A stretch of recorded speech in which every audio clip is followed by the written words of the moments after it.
Well, good morning, good afternoon, and good evening to you. We've got a lot of people on the tube. Hope you're well today. Hope you're feeling grand as well in your world. I don't know what that is. It's like a fish swimming upstream. I'm a salmon. Anyway, hi there. Yes, today's video, I thought I'd give you a close-up of the 62 Strat today. I thought I had done this, and I haven't, so I'm doing it today. Basically, I'm going to show you around. I'm going to show you some of the bits that have been replaced, and the bits that are original, and like, you know, like the neck, and like hopefully be able to kind of like see how the neck's like carved and stuff like that, and also some of the wear and what's not.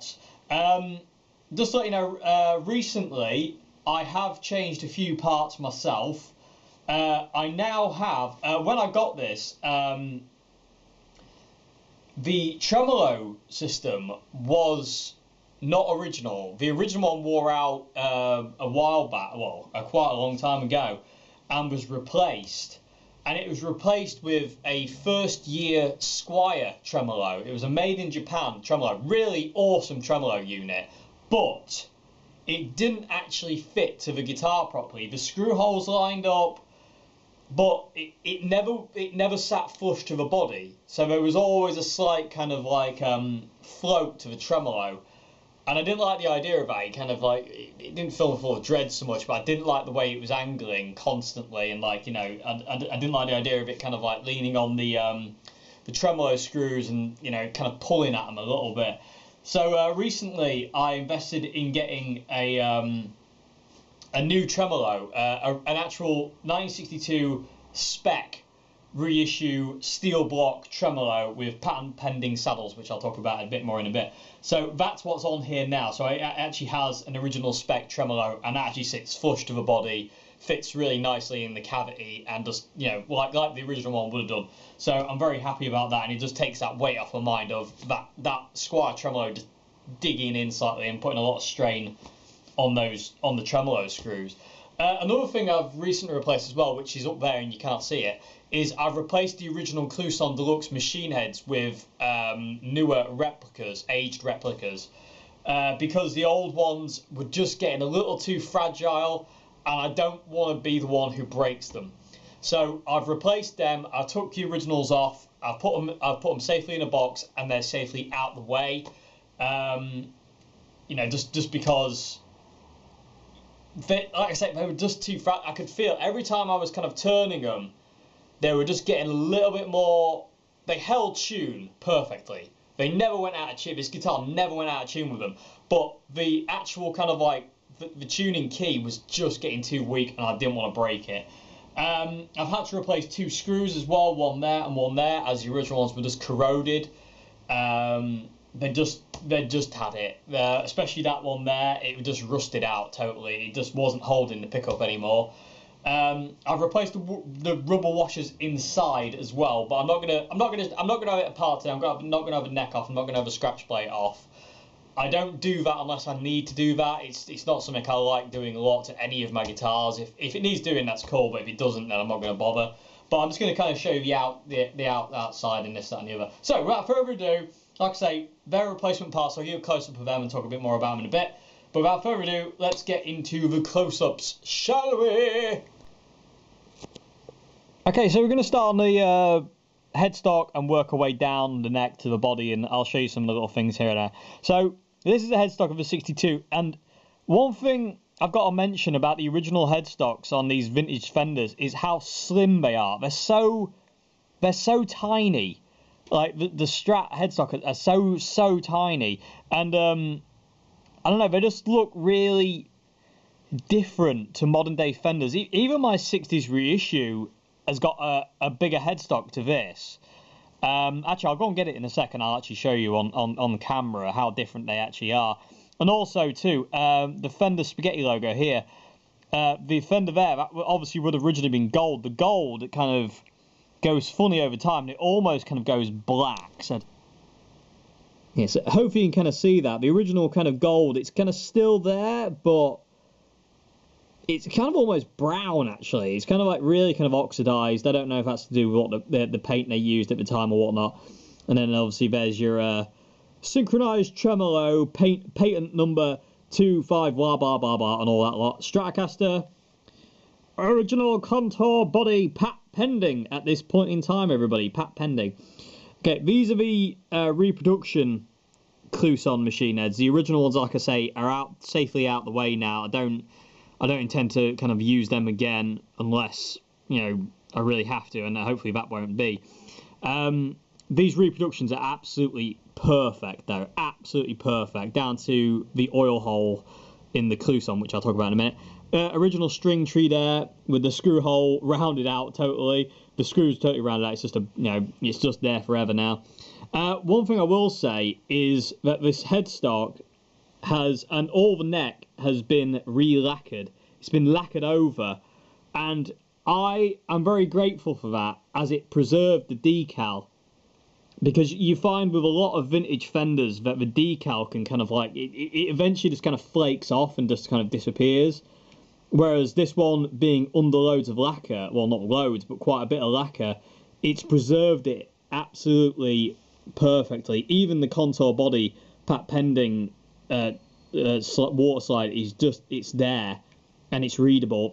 I see so many vintage Strats where you can't, you know, bits of the F are missing, or bits of letters are missing. Like Gary Moore's, for instance, a bit of his F I think is missing, and you know, it's quite cool that I'm really happy that it got varnished or lacquered or whatever actually happened to it is really cool. So I'm really happy that's there for all time, everybody. So I'm very happy about that. So I'm going to turn the guitar over now, show you the back of.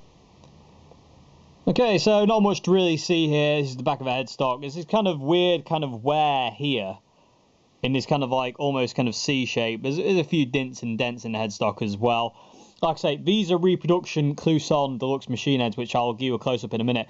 The screws, however, are the original screws from the original machine head, so I've kept them in.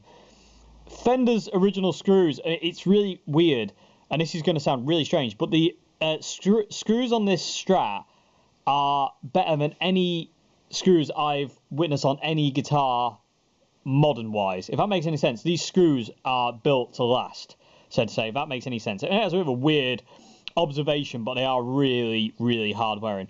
So, but like I say, these are reproduction machine heads, and they fit absolutely perfectly. The original ones had obviously created quite a lot of like grooves and wear underneath here, and these machine heads just fit perfectly into the lines of where the old ones have been for 55 years, something like that. So I'm really, really happy with these, and it just eases my mind knowing that if these break, I'm not going to cry about it so much. If the originals broke, I would be mortified. So let me give you a closer look and talk about the Kluson. Okay, so here's a close-up of the reproduction tuners, and these are exact replicas of the original 62 ones that I've took off.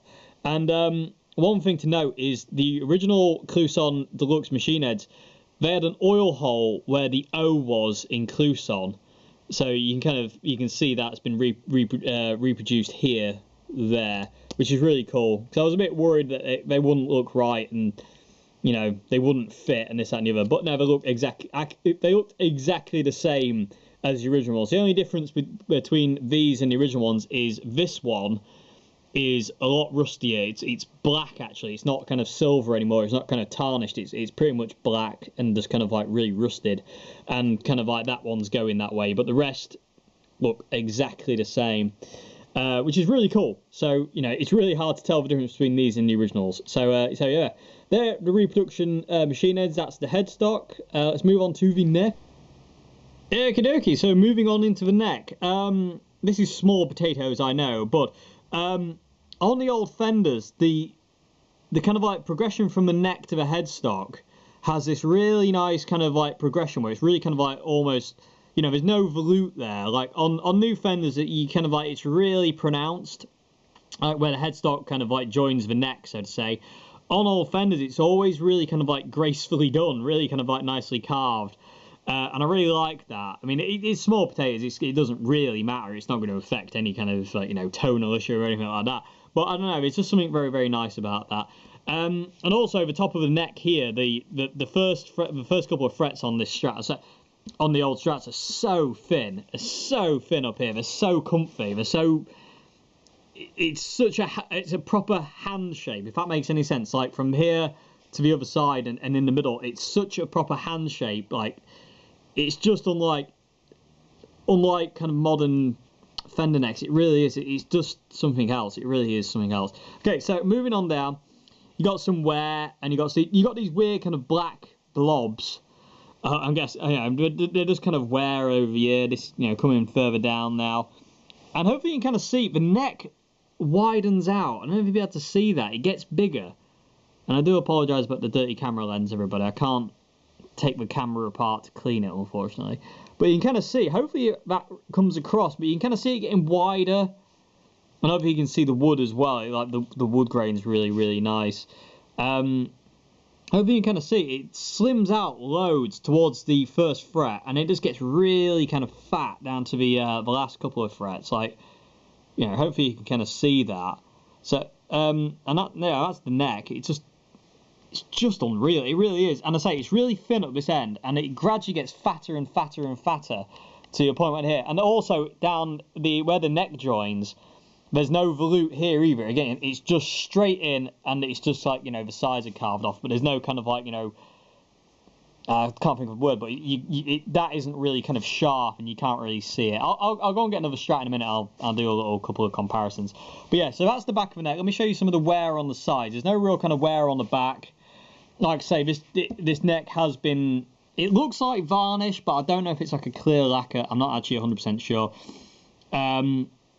But it has been kind of like been refinished, so to say. So let me show you some of the... Okay, so starting from the underside, this is the underside. You can see, a lot of playing, a lot of sweat's gone into that into the top end of the neck here. You can really see how discoloured it is, and it keeps kind of going. Kind of stops about there, and a little bit more there, but it's just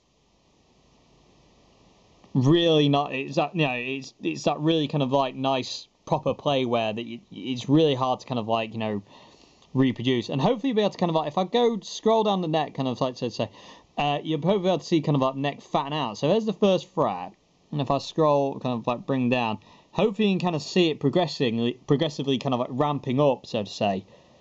And you can see where just where the kind of neck joins the body, like how fat that neck kind of gets. So like from there, it kind of slims out. You can kind of hopefully you can kind of see that. And as I say, there's the wear, and these kind of like black blobs that old Fenders seem to get. So that's really cool. I love that. So I'm going to show. Okay, so we're on the top side now. It's interesting to note too, these original clay dots on the top, they're kind of like sunken in. I don't know if you can. There, I think you can see that. You can kind of see that dot. It's no longer flush. There's quite a lot of it worn out, and it's kind of like like a pit almost.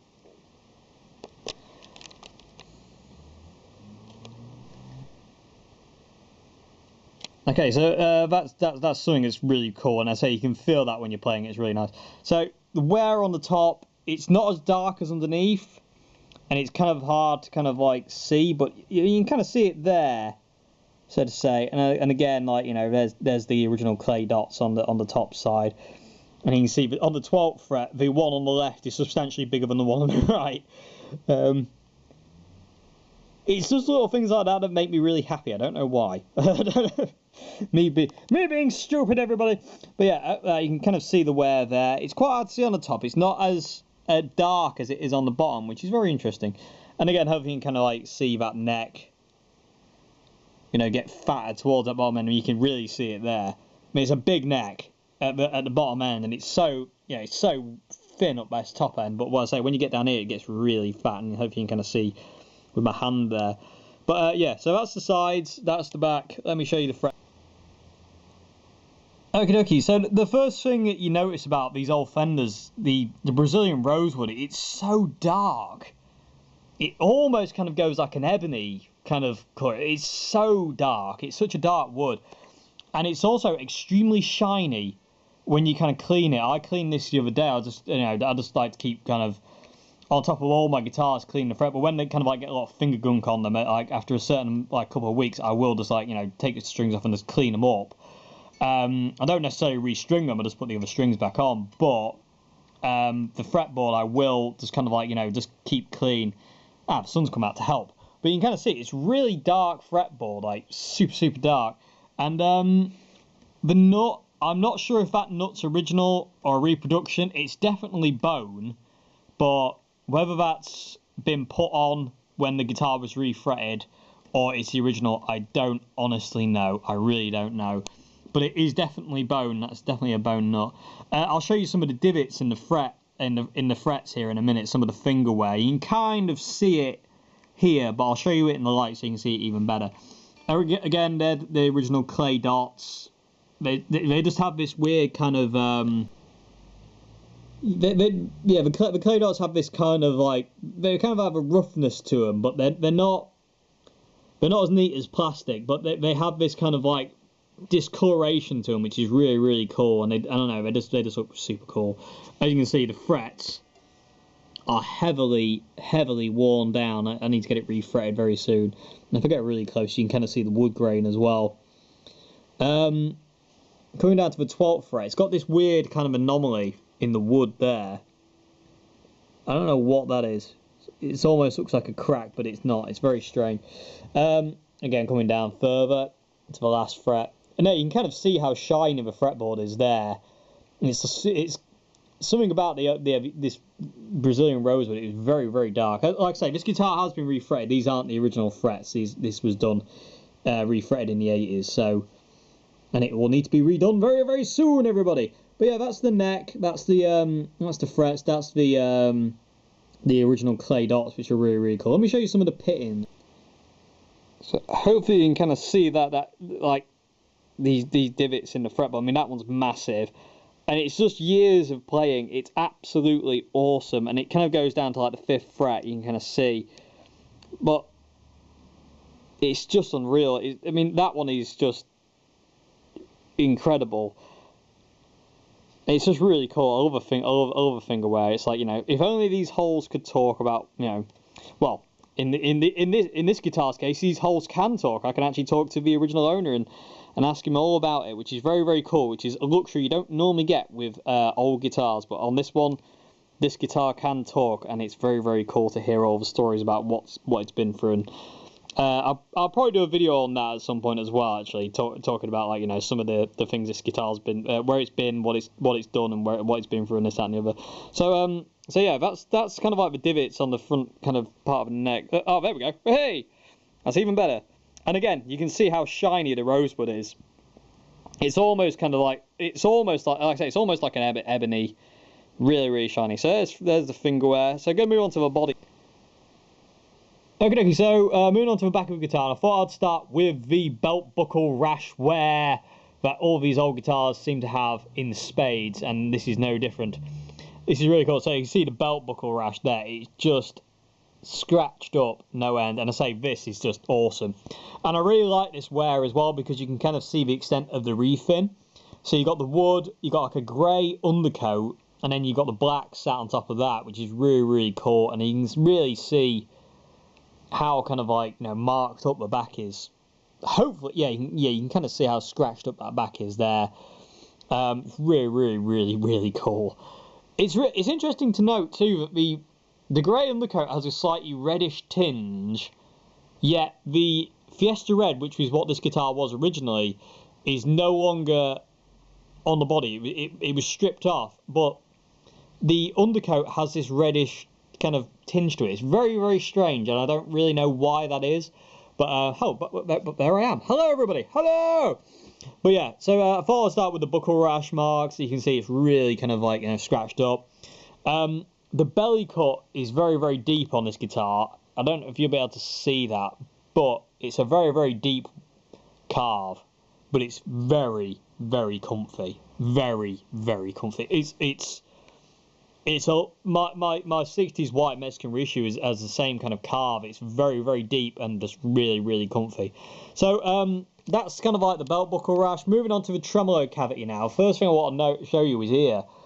This is really cool. You can see, apart from the original colour, which you'll see there, which I'll get to in a minute, here is the original kind of like orange stain that Fender stained all their bodies with. Basically, it's the undercoat to the Sunburst. That's exactly what it is, and it's still there, which is really, really cool. So you can see that kind of orangey tinge on top of the wood. That's originally kind of there because Fender stained all their bodies off to kind of like, you know, because they're all going to be Sunburst, as that was kind of like the standard colour for a Stratocaster. And then inside the tremolo cavity, we have the original colour, the Fiesta Red. It wasn't this colour before it got refinished. It went pink, like they all did. But there it is. That's factory finish Fiesta Red there, and there's a bit more there, and there's a bit more upside down on there, and even more in the other cavity. This is the reproduction steel tremolo block. It's kind of slightly aged as well, so it doesn't look totally ridiculously new. Got some new springs for it as well. The original claw there, original earth wire, that has been resoldered on. When the guitar got refinished, it got taken apart, so that's been done. But the claw is massive. But yeah, there's the that's the tremolo cavity, and it is big. But I say that claw is huge. Right? It's absolutely massive. But I just love the fact that the original Fiesta Red's there. It's so cool. When I took the plate off the back and I saw that, I was like, that is just so cool. And that's just like the guitar's history. It's like, that's the guitar's original colour, that's the guitar's next colour, and that's the guitar's colour now. It's just, you got like the 3 stages of the guitar, that's one of the most awesome things about vintage guitars, is when they show the history of where they are and where they came from. I just love it. So yeah, let's turn the guitar over now, and let's show you the front and the pickups and all the other bits on the. There's actually one more thing I need to mention actually before we move on to the front of the guitar. If you look here, I don't know if you can see where that scratch is. If I move the camera left and right, you can kind of see a circle like there. I don't know if you'll be able to see it. I don't know if you can kind of pick that up, but what that is when this guitar was being built at Fender factory, they put the guitar, or as they were wiring up, they put it up onto 3 wooden dowels. One would go there at the front, another one would go here, another one would go there. And basically what that would do is it just like prop it up basically so they could wire it up without, oh, there we go, without kind of like thinking. And once they'd wired it up and everything, they would chop the dowels off, sand them down flat, and then it'd get to be refinished.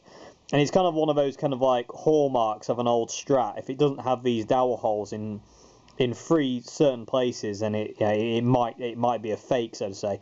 But hopefully you can kind of see that there. It's kind of like, where's my finger? It's like there.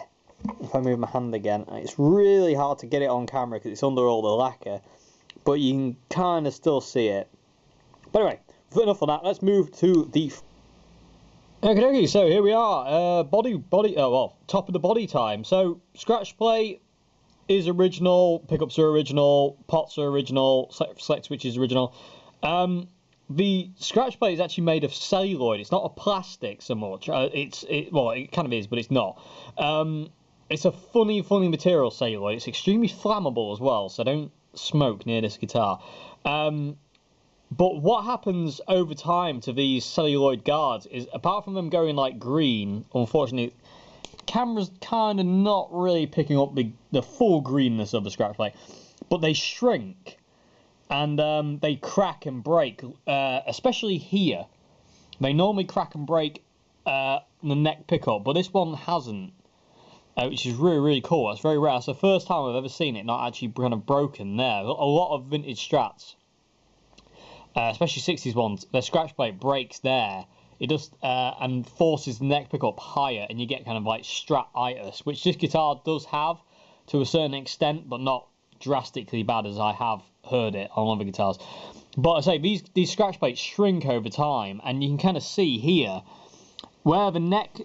Thought getting a little bit close here, but you can kind of see how much this scratch plate has actually shrunk.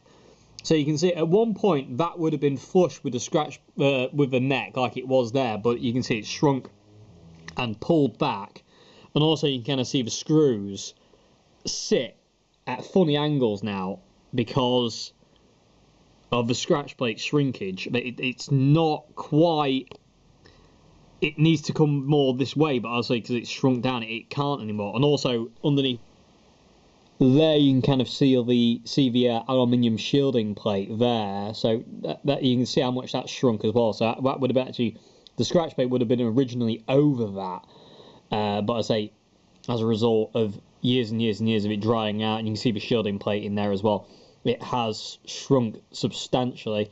There's the truss rod, there's the slab board, as you can see.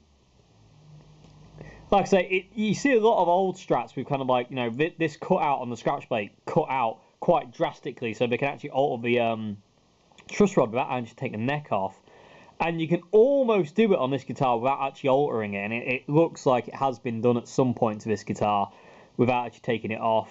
I'll have to ask the owner about that, and I'll ask if he did that. But or it was done when it was refretted or whatnot. But you can kind of see it's quite, the truss rod adjustment screw is actually quite prominent on this neck. You can really see it. When I got the guitar, the neck was shimmed, but I took the shims out just to see if it fit. Like, you know, because sometimes like, on these old guitars and new guitars in general, you might need to shim the back of the neck up just so it kind of like fits at an angle. But as soon as I took the shims out, the neck sat better. So the neck is no longer shimmed on this. It didn't need it at all. So it sits better. It sits a lot better without it. I hope you can kind of see the action here as well. It's very. It's high. Let me just show you. It's very high, but it's extremely playable. It's absolutely bizarre. It's very playable. And you can kind of see how rounded off the edges of the fretboard are. But anyway, back to the body. What else can we show you? Yeah, so you've got the shrunk scratch plate, aluminium shielding guard. Interesting to note, there's 3 tone dials on this guitar. It doesn't have a volume dial. Somebody put 3 tones on, and they all match, and they're all the 3 spoke ones, which means they are all original. It's really cool.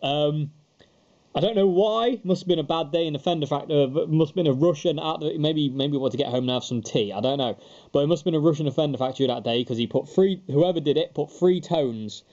He or she put 3 tones on the guitar. I say 3-way selector. You can kind of see the back screw on the selector switch is kind of corroded away, but it holds it fine. There's the front one.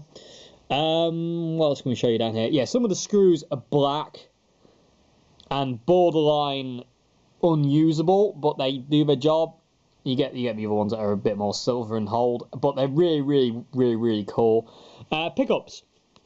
So these are original pickups. I say that's an original screw. That's a reproduction screw there. I had to change that one and that one out, as the original ones were just too corroded. They were just knackered. They just didn't hold the pickup anymore.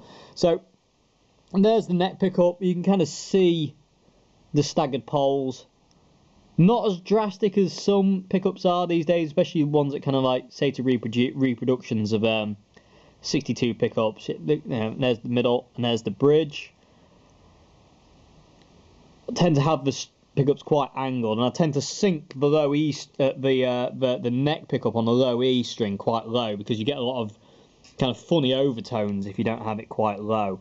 And also, hopefully, I don't know if you'll be able to see this, but talking about scratch plate warp and shrinkage, you can see these gaps on the neck pickup on the sides, like there and on the other side, where the scratch plate is kind of like warping around the pickup. It's kind of like, as the pickup is shrunk, as the scratch plate is shrunk, sorry, the pickup hasn't, and it's kind of like gone funny. And I'll try and get it in the light in a minute and show you like the texture of the scratch plate. It's very strange.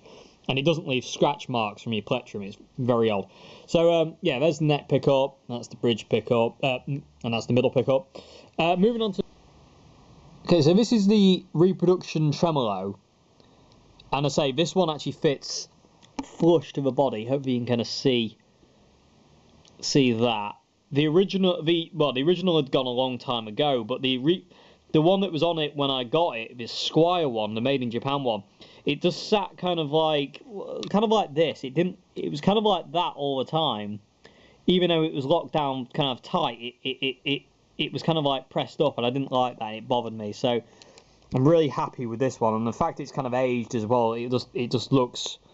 It doesn't stick out as being kind of weird, and also it's got the Fender Pat pending saddles, as you can see, which it would have had in '62. These are the saddles it would have had. It wouldn't have said Fender on both sides. It would have said Fender Pat pending, which makes me very happy to know that this is kind of what would have been on originally, so to say. So I'm really, really chuffed about that, and it was worth it. And reproduction tremolo arm. It's really, really nice tremolo arm. It's really nice and big. You get a lot of kind of like leverage on it. Jack socket. The jack socket. The jack socket cup. I'm not sure if that's original. The jack socket itself isn't original, but the jack socket cup, I really don't know. I really don't know. There's no way of me telling if it's original or not. It's very scratched up, but I don't know if it's an original or not. I mean, if there's anything you see in this video that you know it could be original, please let me know. I have tried other jack socket cups on here, and none fit, but this one, the cavity fits to this one, which makes me believe it could be original, but I just don't know. I'll have to quiz the owner, actually, the original owner about it, actually, and just see if he did have it replaced. Originally it does look replaced, but I don't know. I really don't know. So yeah, there's the tremolo. That's it, really. Let me try and kind of like show you the scratch plate and show you kind of how warped it is. I love these saddles, though. Pat pending! It's pat pending, man! Okay, so hopefully you can kind of see, these old scratch plates are very odd in their texture, but you don't get pick scratches at all on the scratch plate. You don't get any pick scratches whatsoever, and they've got this weird, well, I wouldn't say glossy, but I wouldn't say satin. They're a very, very funny looking scratch plate, the original scratch plates are. They're very strange. And on this side you can kind of see as well.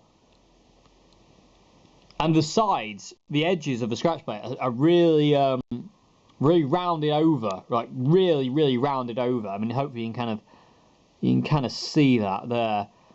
But so they've got a funny texture, these old scratch plates, the 3-ply celluloid plates. They're very strange, and you can kind of see how much this one's warped there. And if I kind of maybe come around here, you can see how much this one presses up. I can kind of press it down, and you can kind of see. That's why most of them break eventually, is through to, like, say, like shrinkage. And then you can see a bit down there where it's warping up. A little bit of hand wear on the scratch plate there. I'm not pretty sure you can't see that. It's quite hard to pick up. But yeah, and then there's the pickup covers as well. They just, I don't know. They're very, very, very. It's very weird material. It's very, very weird material. It's very, very strange. But you can kind of see how like they kind of like they round out. It's very strange. I don't know if that's not the right word. But anyway, yeah, that's the scratch plate. And it's quite hard to kind of like get an idea. You can kind of hopefully see in reflection how it's warping a reflection of a window. You can kind of see how kind of like wibbly wobbly it is. It's a lot like the sea, which is where this guitar spent quite a bit of its life. So yeah, it's really cool.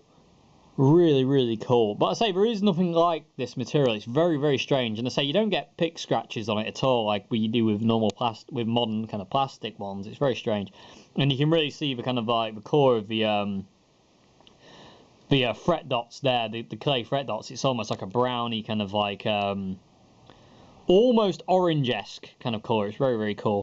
You can kind of see. And then there's the extremely shiny dark rosewood fretboard. But I say, really, really cool. Anyway, I want to show you.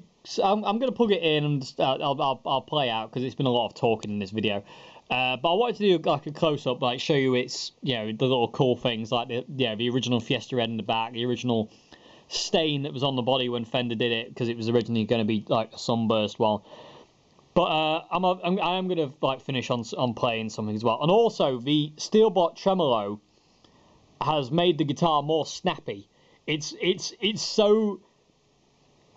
just that perfect strat tone, and that sounds really silly to say, but it's just got that real snappiness. I don't know if that makes sense. Anyway, let's go and plug it in, and I'll hopefully be able to show you what I mean instead of actually me kind of trying to speak about it, because I'm not very good at that. Okay, so I hope you enjoyed the look around the old 62 Strat, which I still can't believe it's even anywhere near me. And again, it's massively in part thanks to all of you awesome people, which I will never be able to repay you for that.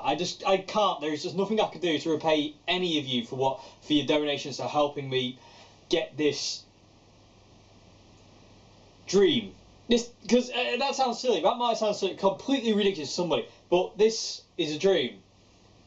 It really is. Like I said, it's bizarre. Every time I kind of play it, I'm like, is this real? Like, you have to kind of pinch yourself, kind of thing.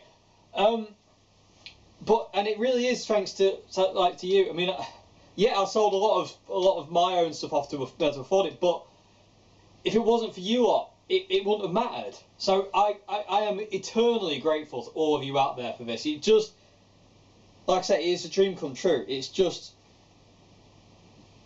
the words do not describe my gratefulness. They fall short. But anyway, let's get back to the guitar before I get too emotional about the whole thing. But it really is something unreal. And like I say, anybody, if I ever do kind of meet and greets or this, that and the other, or guitar clinics, this will be there, and anyone is welcome to play it. Anyone is welcome to play it. If you try and run off with it, I will kill you. But anyone is welcome to play it for as long as is possible. Seriously, because what is the point in owning something like this if you cannot share it, kind of thing? That's why I have a problem with some guitar collectors who kind of lock like vintage guitars away or don't let certain people play them. Like, I understand there's an insurance issue, but if you're watching them and you're in, line of sight, then, if you're literally next to the person playing it, then what's the issue? What is the issue?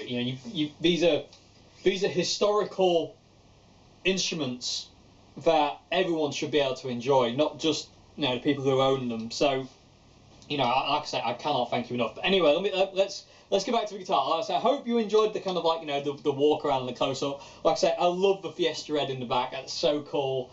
I've got no desire to refinish it or do anything to it now. It stays the way it is.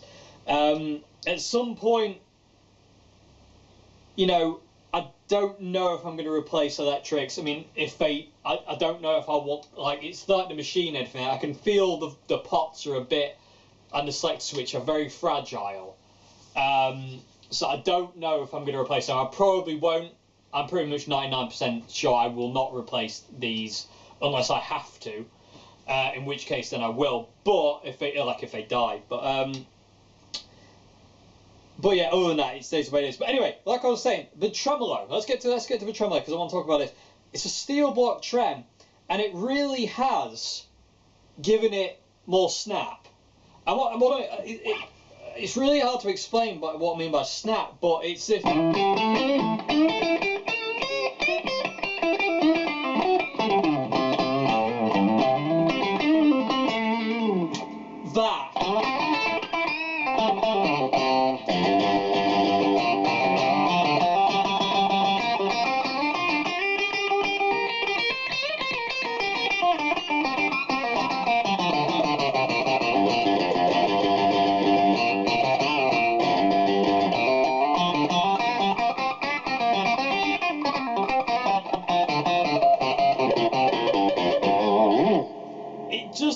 This attack, and if somebody said, what does a Strat sound like to you, that's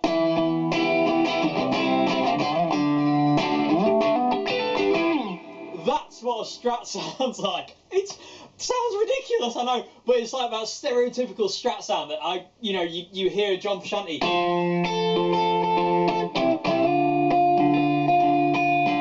and Jimi Hendrix.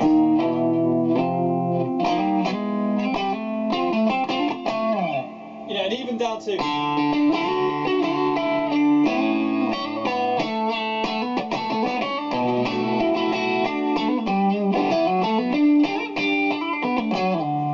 it's really really shaped certain things in music, and even stuff like that. It's.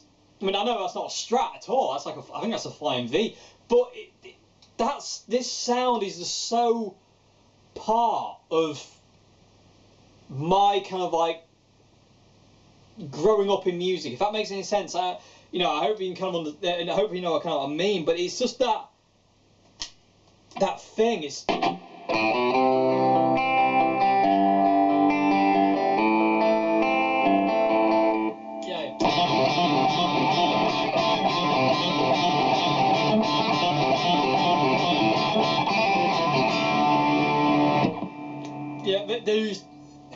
It's just one of the ultimate sounds. I know it sounds ridiculous to say, but it really, to me, it really is. And it's just to play a guitar and hear that sound is just something else. It's just otherworldly. It's absolutely otherworldly, and it doesn't matter kind of the age of the guitar on that, as long as the guitar's got that sound. But there is something very special here in this one. It's just got something. I can't put my finger on it.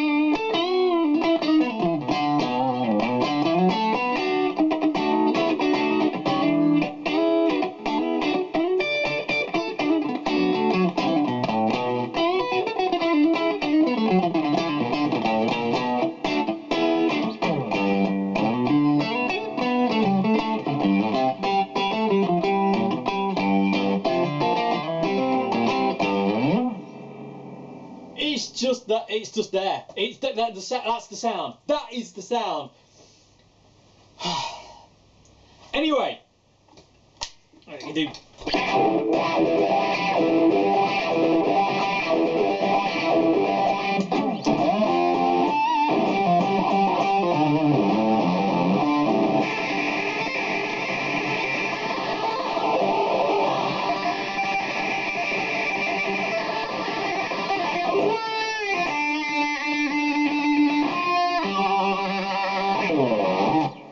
And I feel a lot more confident using the tremolo now on this guitar. Now it's actually kind of like, it fits properly, and it's really kind of like flat to the body and not kind of slightly angled, and you don't feel like you're breaking the wood every time you touch it. But yeah. But like I say, I'm so grateful to you out there. I'm so grateful for the support this channel gets every day. I am grateful for that. So I can't thank you all enough. But yeah, I hope you enjoyed this video, and I'll see you again for Q&A Wednesday. Yeah, thank you very much for watching. I'll see you again. Goodbye now.